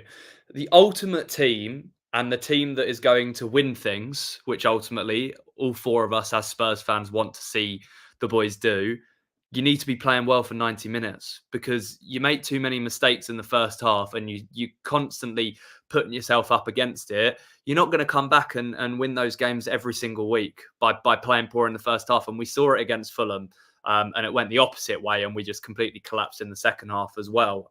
So while it is, I guess, exhilarating and hard on the heart watching us at the moment, because we're having to do it the hard way every single week, I do think it is the biggest area of concern I have for Ange, and is I don't want to use the word tactics, but the way he sets the team up, because I just think we've seen it so consistently over the season. And I'm sitting here saying it now. I'm thinking, oh yeah, what is Ange saying to the boys before the game? Like, what is the plan in those first halves? But it's not even necessarily an Ange thing. I think I can't remember which one of the other guys said it earlier in the show, but it was maybe something that we saw under Conte as well. Slow starters in games, and I just don't know if that's a mentality a lot of the players have. But as I mentioned, it has to be a concern. Look, we're living in a world of modern football that is decided by such fine margins, and there are so many good teams and players out there. You look at how good Liverpool, City and Arsenal are this season, and I just think if you want to be the best and if you want to compete with those sorts of teams, you have to be on it from the first minute. Because, for example, let's say in a few weeks' time, or whenever we do play them, Arsenal come to our stadium and we have a really poor first half against them. Against teams of that quality, we're not going to find ourselves 1-0 down. We're going to find ourselves 2 or 3-0 down. And then all of a sudden, the game's over. So for me, over the summer, that has to be the big area to work on for Ange and with his squad. And then next season, let's just see us playing well across the entire game rather than just in one half of it. Yeah, it's mad, isn't it? Because I think when you consider the fact, and we said this earlier, that, the first halves, Conte had this same issue. Mourinho, to some degree, said the same issue with regards to the players. I'm not sending them out like that, and it's really hard to understand why those first halves are the way they are. But look, again, we'll hope Spurs can bounce back. It's worth mentioning, of course, in that first half, we had that unbelievable Son chance where it came off of both posts. And that's, again, why there was a concern as to whether we will see Spurs, of course, go and bounce back in the second half, which they did, which we are going to come on to. So what we are going to do is we are going to go for our final break of the show for our listeners and audio. There's nearly over 2,000 of you watching us live across all of our platforms here on X, on Twitter, on Twitch, on Instagram. Again, thank you so much for all your incredible support for the show. I'm joined by actor TJ Ramini. I'm joined by Spurs Kings main man. I'm joined by Ashmatic back in the building, who is not letting go. I tell you, this man's amazing. I'm joined by the wonderful Mitch Fretton, journalist over there. Loved having Mitch on. A real good, insightful show. Many of you suggestions. I hope you're enjoying it. Thank you, as always, for your incredible support for the show. Second half, we saw Kulu, the man, to be replaced by Johnson.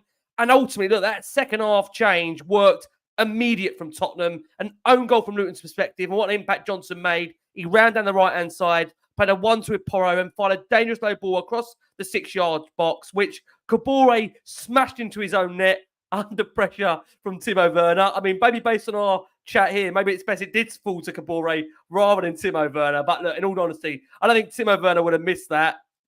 TJ, how important was it to score early? Because look, when you consider the fact that we've had those kind of games where we've come back early in second halves, I'm thinking, of course, the way we responded.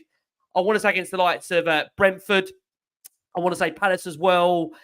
Brighton, we've had to score that early second half goal to really set us back in the game. And I don't know if you felt the same, TJ. I always felt once we got the equaliser, thought we was always going to go on and win it. Is that fair? Yeah, I mean, even when we went 1-0 down, we were saying in the green room before we came on the show, going 1-0 down after 2 minutes. I did suspect, I don't want to say I knew, but I did suspect that we would come back and win the game 2-1. Or maybe even 3-1 or 4-1. And again, if we weren't so profligate in front of goal, we would have, to Ash's point, we would have gone into the dressing room 3-1 up at half time. So I wasn't particularly concerned because we were playing Luton's B team at home. So, if we don't have enough to get the job there, then this is an entirely different show. But I just want to see, again, to Ange's point, to echo what you just said, and to Mitch's points as well, I do just want to see that progression. I know a lot of people in the comments have been saying, Ange doesn't seem to have a plan B. I think, to be fair to him, we haven't seen a lot of his plan A, because again, Ange Ball is about bravery. It's about being fearless. Remember when Van de Ven first came into the club and he was really loving his football and everything? I've talked about this before in this show. He gave an interview how the coaching staff, if he would make a mistake, like passing it back to Vicario or passing it to Udogie or passing it to Romero, whatever, and got intercepted and would result in a goal, the coaches would go, "Don't worry about it. Just keep playing. Don't worry about it." And he'd go, "I just conceded a goal. It was my fault." "Yeah, it was your fault. Don't worry about it. Just keep playing." And so when it comes to game time, that's a very, very different mindset, like what that takes to actually have the cojones to do that when it really matters, when, millions of people around the world are watching. It really is, that takes courage, and it's contagious as well. Like, so for example, I don't want to bust his balls too badly, but like Radu today just doesn't have that yet. Just doesn't have the bravery. The reason why he did manage to dribble it past a couple of players is because he actually went backwards first and the attacker bought it, and then he went forwards. He kind of did a little step over, feigning that he was going to go backwards. The attacker bought it and he was able to tap it out with his right foot and then start dribbling up the pitch. So again, it takes courage to be able to play that first touch with your left foot and progress forward. So listen, man, again, I don't want to be that fan base. We won the game today. We got 3 points in the bag. We're in a brand new project. There are lots of positives. Again, Lo Celso looking great in a Tottenham shirt. That's very rare. Bentancur looking like he's coming back to full fitness. That's really positive for us. Johnson coming on and really changing the game. And again, to my point that I made earlier, I'd like to see Kulu get an opportunity just to play a little bit more with his left foot rather than his right foot, either if he plays out on the left or maybe try him centrally, if Madders is struggling. So lots of positive today. We do have some depth. We've got, quality in most positions around the pitch, which is excellent. Vicario made one save today, a great save, but he only needed to make one save. He was not even like plucking out the air, like no corners, no, we didn't get hurt at all today. So positives to be taken, but of course, progress to be made. Absolutely, I think that's absolutely fair. I mean, look, Spurs at that point, after obviously getting the equaliser, played some really nice football. Porro sweeping across a ball into the box, Son firing at the goalkeeper. Soon after, Johnson had a powerful shot from the edge of the box blocks. And I think there was that feeling that the goal was ultimately coming. And Luton were really struggling to deal with Brennan Johnson down the right-hand side, finding plenty of space and firing in a string of dangerous low balls across the face of goal. Then came a couple of other substitutions made by Ange. And again, we said this earlier, credit to him, because again, there might have been a element, and there was on social media, seeing Maddison come off, the effect of bringing off really one of Spurs' key influential players that can make a difference on the day. Lo Celso in his place, Bentancur coming on for Sarr. And again, we saw Johnson and Porro combining again as the wingers teed up the Spaniard, but he fired over. It's worth me bringing, of course, the fact into the show that a section of support was in the north and the south, alongside pretty much all of the East Lower, turned their back on the match in the 65th minute in support of the Save Our Senior campaign. And again, just to remind you guys, that is a protest against the club's plans to stop senior concession season tickets from the 25-26 season. I mean, based on that, we'll see, of course, how that does play out. But what I do want to bring into the fact of the show is that how did this chance not go in? Werner playing Lo Celso, firing it across to Johnson, and his shot was saved, and it rolled across the goal line. And, it looked like not all of the sphere crossed the line before it was cleared. The referee's watch didn't sound. I've got to say, for our watching audience and for those on audio, we're just sharing the graphic of how close Spurs came to that goal, which is quite unbelievable from these stills we've got here. That is how close Spurs came to the fact of, going ahead. And I think we all probably feel, Ash, had this game been decided on that moment and Spurs not got the winner, what would your reaction have been, Ash? You know what? To TJ's point, man, it's important to, not be positively toxic, if that makes sense. And I think it's important to critique at times and look from the other side, because I think all opinions are valid. So when the teams aren't performing, we do need to call certain players out, because at the end of the day, it's our club and we want the level of performance to improve, essentially. So we do get to that next level that we've been trying to break down for years and years. Going up into that goal, I honestly think like, we started to cook. Even before that goal went in. I saw the game and I was like, we were doing little one-touch passes, and this is before Maddison was taken off, before Sarr was taken off. I saw a little intricate two-touch passes like towards the box that created those chances where I think Maddison had a shot blocked. I think it was Son, like you said before, where he had his shot.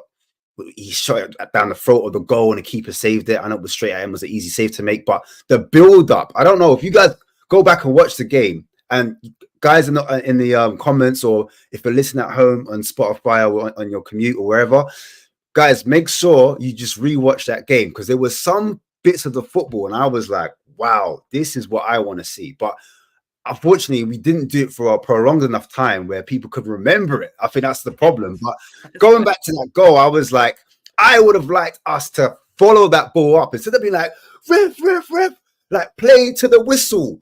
Yep. Go all the way, my bro. Like, why are we stopping for? I wanted to see someone slide tackle it in, even if it took out 3 men. Like, what are we doing there? Why are we celebrating? Like, we're always taught as a kid, play to the whistle. Like, don't look at the ref and say, oh, like, it's a goal. No, they've got the technology. They've got more technology than they had ever before. So make sure you're seeing the net bulge. Don't just rest on your laurels and start celebrating or looking around at the linesman like that. Like, what are we doing there? Do you know what I'm saying? So for me, like, we like, it happened to Arsenal at St. James's Park, where we're going to go in a bit. Remember when they had a little bit, it looked identical, but obviously it wasn't a goal, it wasn't a corner flag. And then 2-2s now, they're like, oh, like that should have been a goal. Newcastle scored on the back of it. Like, we needed to react better, in my opinion. I thought we could have done something. We could have done bits, and then that would have been a goal. So for me, Brennan Johnson, it was Brennan Johnson that hit it as well, wasn't it? Was it Brennan Johnson that hit it? Yeah, just making sure. I feel like could have had a bit more conviction. I don't want to get on him because I don't want to critique it too much, because I thought he had a good game. But I just thought, any better connection, that's going. Like, the keeper can't stop it. It's in the net. Do you know what I mean? The connection was actually good. It was actually a save. So that the keeper saved it off his chest, I think. Yes, that's right. Side-footed it like with some power, and the keeper's made himself big, and it's bounced off his chest. Maybe not the connection then, but I mean, like, and so Johnson's going like, yeah, it's going in. That's when he could have like get it over the line, bro, because he's made the save. That's what I mean. But not even that. Like, you know, like certain times when the ball comes for us and you see Kane in that instance, and you know Kane, he's going to be in the back of the net. Like, I think when you're in that kind of proximity, I know I shouldn't say Kane now, it's blasphemous. But you know, when you're in that kind of zone, you're like, you just need your man to be clinical, because the same stick I was beating Werner with. Remember, Werner's a lot worse though, because remember, I think, was it Palace? I forget the game. It was Fulham, where he hits it over the bars and inside. Oh my guys, if you're forward, you need to be banging those in the net. I'll be real. I can't defend you. It's hard to defend, but like it was tough. It was tough. Like we said, had that goal not been like, had we not scored the second goal, Son not scored that second goal, then it will be a massive talking point in my opinion. But I agree. But I did think, like, before that, like, and after that, I thought Spurs were cooking. And then when those players came on, I thought they just took it up to another level. And I think the reason why we're not good in first half, I want to address this, was because teams, number one, they tire. That's the thing. When you play that high intensity Ange ball, like, we just don't stop. So that's the reason why the gaps are opening. We were tearing them a new one on that right-hand side or their left. They couldn't handle it. And that's the reason why we score, like, normally in, like, clusters, because it's like, like against Fulham, it happened to us. It was like the beginning of the second half and the end of the first half. And it was like, bang, bang, bang. And that just kills your momentum. That just kills your soul. When teams score that quickly, what can you do? Do you know what I'm saying? And I think that was a case with Spurs. When we came out full throttle, they weren't ready, and it was just a matter of time. It's like you're having a dam and the water keeps hitting it, and then eventually it loosens and it breaks down. That's what I see. That's the reason why we are so more effective in the second half. And I go back to my original point, like, we take those chances in the first half, it's a different game. And in the confidence, the thing that we're talking about, bravery, you start seeing players start doing things they wouldn't normally do. And it's a massive psychological. Goals are so psychological. It just boosts everyone in the team. It's mad. So as soon as a goal gets in the first half, they score an own goal. All of a sudden, everyone's on it. All the players that are on the bench, they come off. They want a piece of it. Do you know what I mean? So it's almost like the energy just bounces off everyone, and the performances improves naturally. It would be nice if we didn't need to score for that to happen, but it's just how it is in football. Like as soon as you score a goal, your heads go up. As soon as you can see the goal, your heads go down. Unfortunately, that's just how it is, man. But yeah, that's what I thought. I agree on that. I mean, it was a mad moment in the game, but lucky for Tottenham, Mitch, come over to you. Spurs did get their winner, and it was Sonny. I mean, like I say, the guy that stepped up so many times for Spurs this season is that man again. Werner got down the left-hand side, pulled it into the box where Johnson does really well to guide it to that back stick. We've seen it obviously a number of times, and there was Son to smash it into the net off a defender's leg. It's 15 goals of the season for Son as his Spurs' captain, and a crucial one as well. And it's also worth me adding, there's only 4 players who've scored more goals for Tottenham Hotspur than Heung-Min Son. He's now firmly put himself there in the real goal scoring higher ranks for Tottenham. He is captain, leader, legend. And Ange said it after the game, Mitch, the effect, the expectation on his shoulders to go in there and be that match winner for Tottenham is ultimately what enables us to be able to win games like this in the manner we do. How important is that, Mitch, that goal for what it could mean for the season, given we saw Villa, of course, win earlier as well?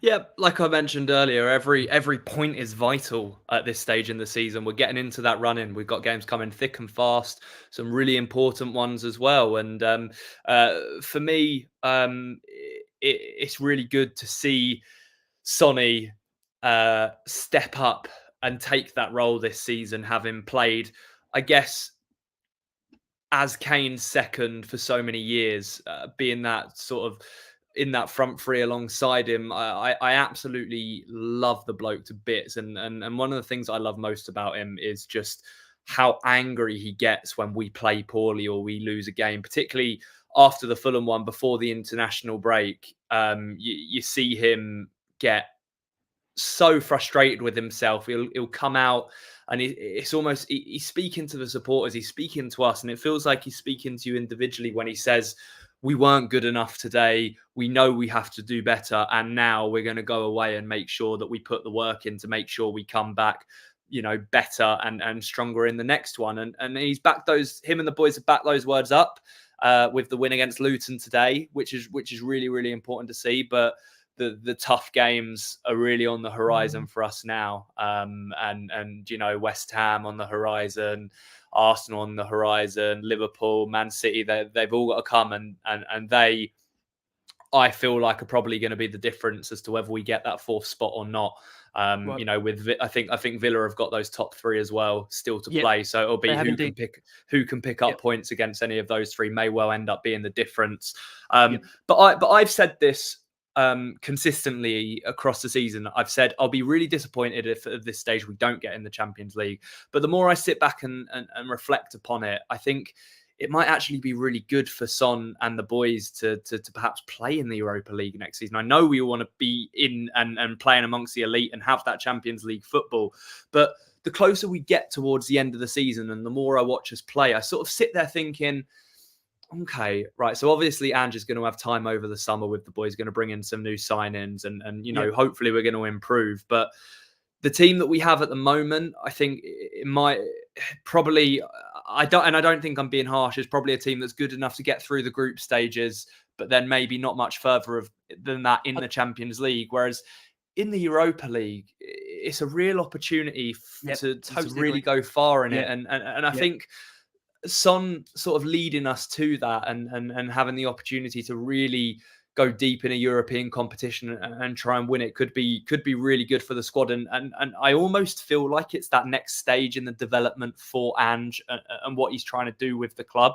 And I think he's given off that sort of vibe with his comments as well, when he said, I don't really care that Champions League is the goal for a lot of people. I want to build a team that's capable of winning at the top. So I think he almost agrees with me in the sense that he doesn't mind if we're in Europa League next season.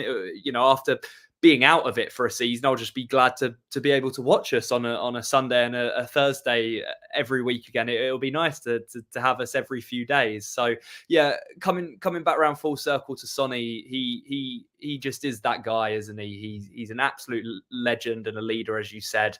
15 goals for the season, exceptional. Probably one of the most consistent players we've ever had at the club in its history in terms of goal returns and goal output. And you know, you can just see every time he walks out with the shirt on how much he loves playing for Tottenham. And that goal today is another example of how much it meant to him and how much it could do for the club, whether it puts us into the Champions League next season or whether it doesn't. For me, I'm sort of trying to look past it at that point, and I'm just trying to enjoy the performances each week as they come.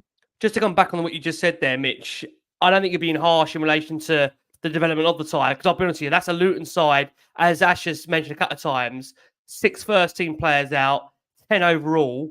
And let's be honest about it, you know, we won the game very, very late on. I mean, I know, again, a lot of this is down to the fact the team is camping deep, and I think, again, we're being real with ourselves. When we look at the overall course of the season, we had that unbelievable start in those first 8-9 games. But if you judge Spurs away from that first 8-9 games, and look, whilst I acknowledge there's still 8-9 games left of the season to go, if I'm judging the middle part of this season, I've got to be able to say that I don't think Spurs would be good enough in the Champions League to really progress long-term in that. And again, I think the argument for many will be, well, look, if we were in the Champions League and weren't good enough, we could still end up falling into the Europa League, which is a fair debate. I mean, I get that, why people would rather us get a Champions League spot. And I think, again, for the club, it would mean a lot to get the Champions League. But I think it's a be all and end all, as Ange said, because if you look at Spurs' recruitment over the last couple of windows, I mean, look, take Werner aside, Dragusin, again, it's early days with him, but that's a player they beat the likes of Bayern Munich to go and sign. In the summer, they signed the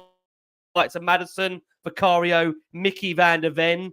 These were guys that ultimately they had competition for their signings, and Spurs got them over the line. These were windows without Champions League football. And you can argue some of Spurs' best signings have been outside of Champions League windows. If you look at that dreaded window of 2019 when we had Champions League, Spurs signed Sessegnon, Jack Clark, Tungi Ndombele, Giovanni Lo Celso. I know Gio made a difference in the game here, but that 29 window, to some degree, we're still suffering from that. We're still suffering from Ndombele. We're still suffering from, no disrespect, Sessegnon in terms of can't get him out there. Lo Celso, to some degree, we've not been able to get him the minutes because he's not been fit enough to do so. And Jack Clark has left the club subsequently. So I think, again, that indicates the fact that with Champions League, it isn't the be-all and end-all, but I get it that for a lot of fans, they want to be going to Real Madrid away, Juventus away, Bayern Munich away, the top clubs. But I think I agree with you, Mitch, that in terms of that next stage of development, I don't see a problem Spurs being in a competition where it is winnable.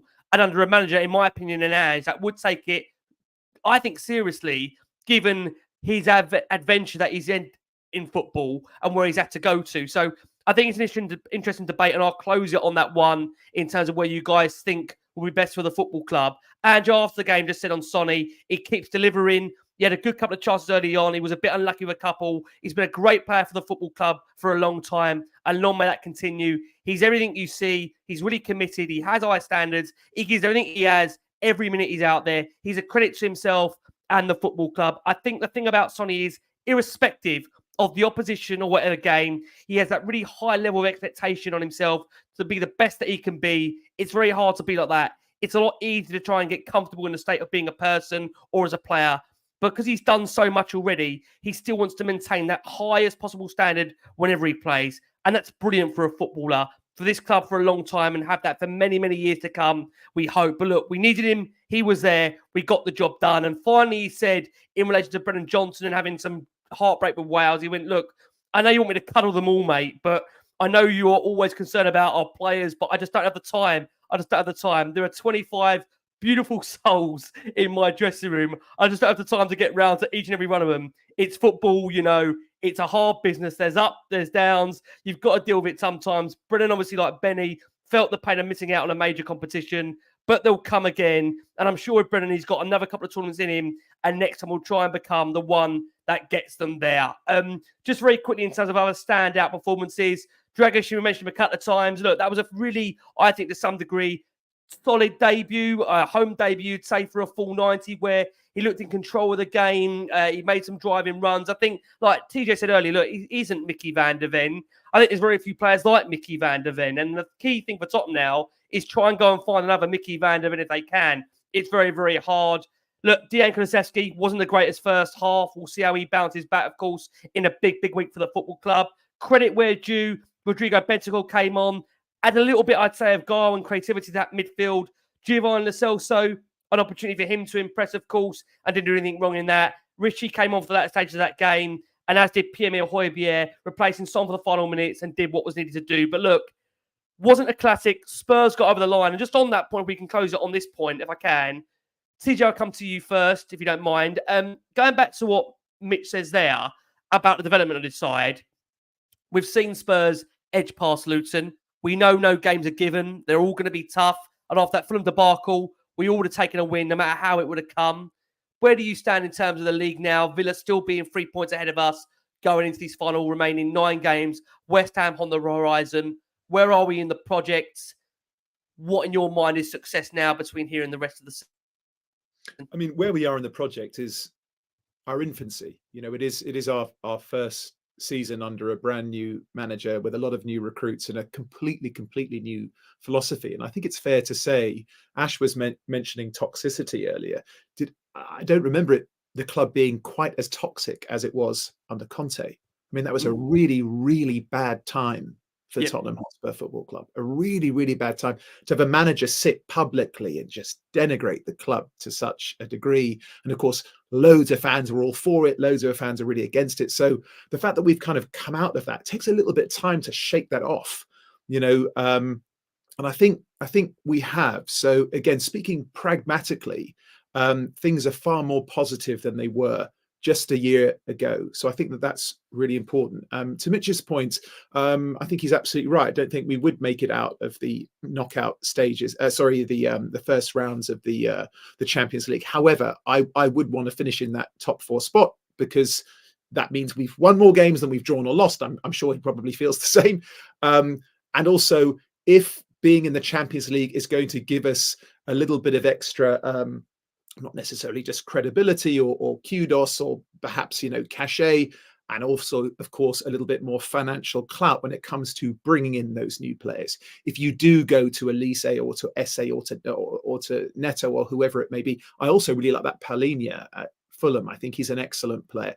Say to them, listen, man, with all respect, you're never going to play Champions League at Crystal Palace or Wolves, or you never, but you can come and play in the Champions League next season at Tottenham Hotspur. So if we finish in 4th, if it gives us that little bit of extra kind of swagger in the negotiating room, I'll take it. If we finish in 5th and go on the Europa and go on a great run, I'll take that too. I'm not bothered about the conference one. Again, I cannot believe that. I think it must have been early this season, West Ham fans singing Champions of Europe because they won that. Like, I couldn't believe that, you know. Anyway, so as far as where we are, I'm okay with where we are because it's our first season. So let's dig in and show what we can get done against these big challenges that we've got coming up. You know, let's get the fans excited again. Let's show teams that we not only have technical ability and swagger and pace and physicality and all that kind of thing, but let's show them as well that we have some resilience and some fortitude. You know, let's see if we can upset a few apple carts. And, you know, have a really strong end to the season. That's what I'd like to see. Oh, man. Ash, I'm going to close with you and ask you the same question if I can.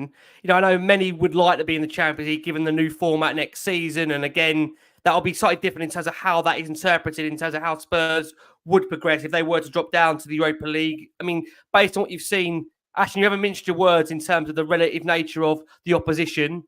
Where do you feel would be successful for Spurs to finish, given what you've witnessed over the course of, you know, the games we've seen and the fact we've got 9 now remaining?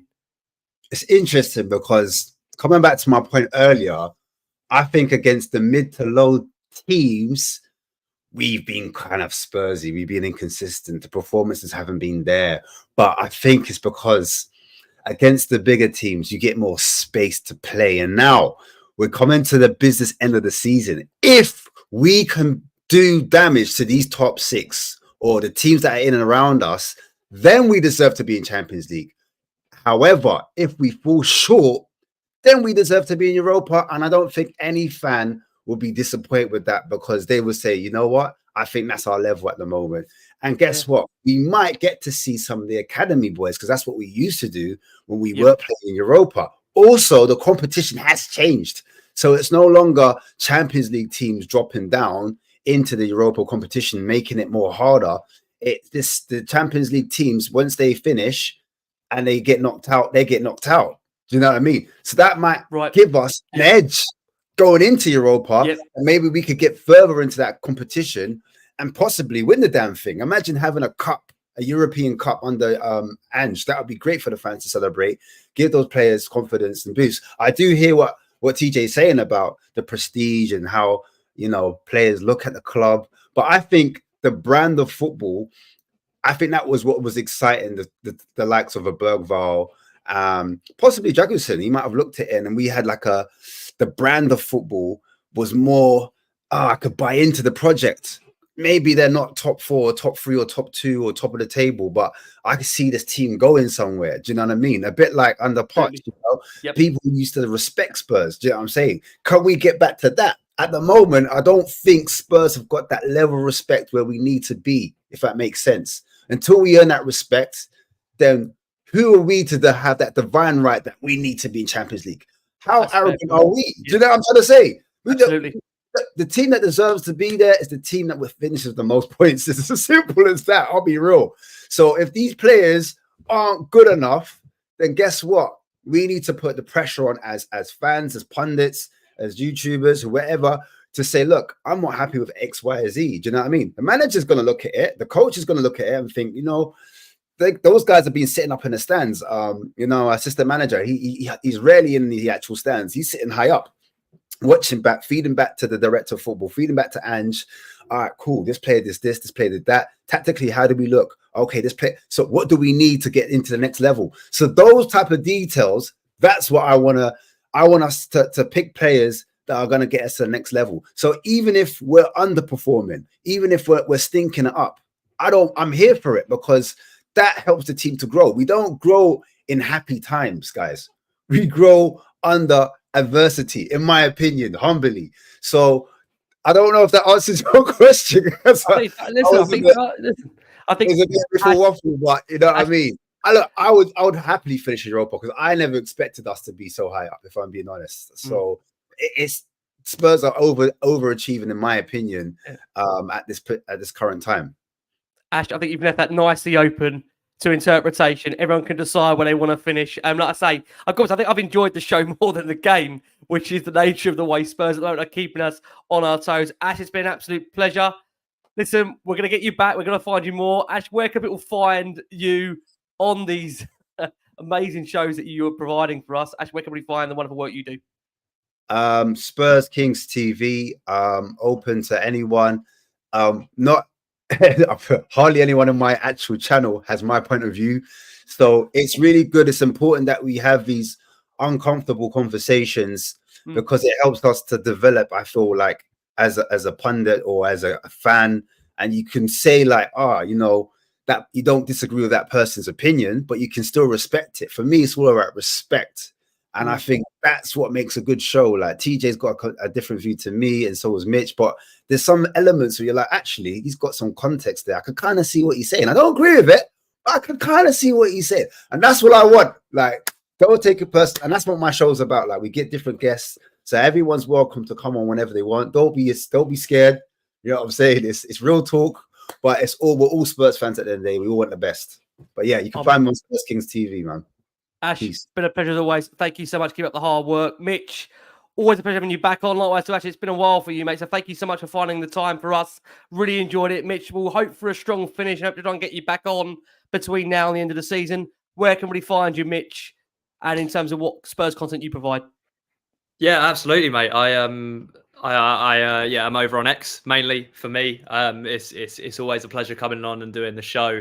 And yeah, looking forward to hopefully coming back on towards the end of the season and following what we do. Hopefully something exciting. Hopefully playing good football. Hopefully causing a few upsets.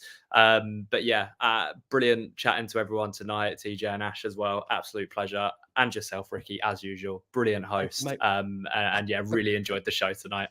Too kind, mate. Thank you so much. And TJ, to close it with you, mate, I've been blessed that you've been with me for most of the season, and the blessing is all mine, mate.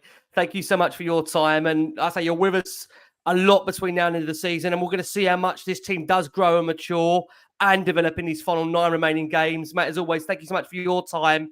And there's a lot coming on your radar coming very, very soon. Of course, a great new show coming out for a lot of our UK listeners here. That will mean a lot to my kids coming up in terms of a new animation of a program that they're going to really look forward to seeing, mate. So we await it with bated breath. But mate, as always, thank you for your time, TJ. Always love having you on. Pleasure, Rick. You know, I love coming on the show, and you always, to Mitch's point, you know, you steer the ship with such skill and grace. I want to say as well, it's lovely to see you again, Mitch. Great being on the show with you, mate. And Ash, you know, what a debut performance for the two of us to share the screen. It was a real pleasure, my friend, and I'll certainly be checking out your channel. And of course, following you.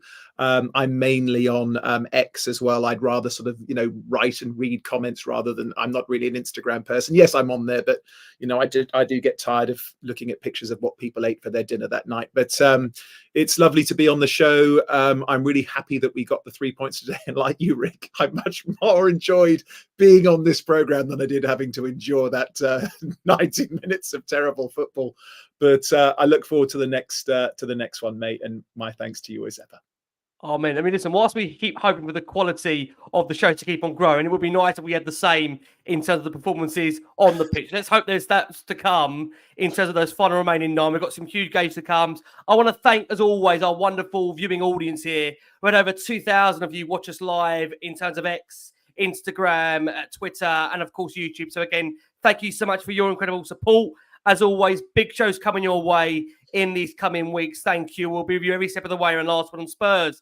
But from myself, from the wonderful TJ Ramini, from the brilliant Mitch Fretton, from the superb Ash from Spurs Kings TV, we've been the last one on Spurs. Please keep safe, keep well. And as always, come on, you Spurs.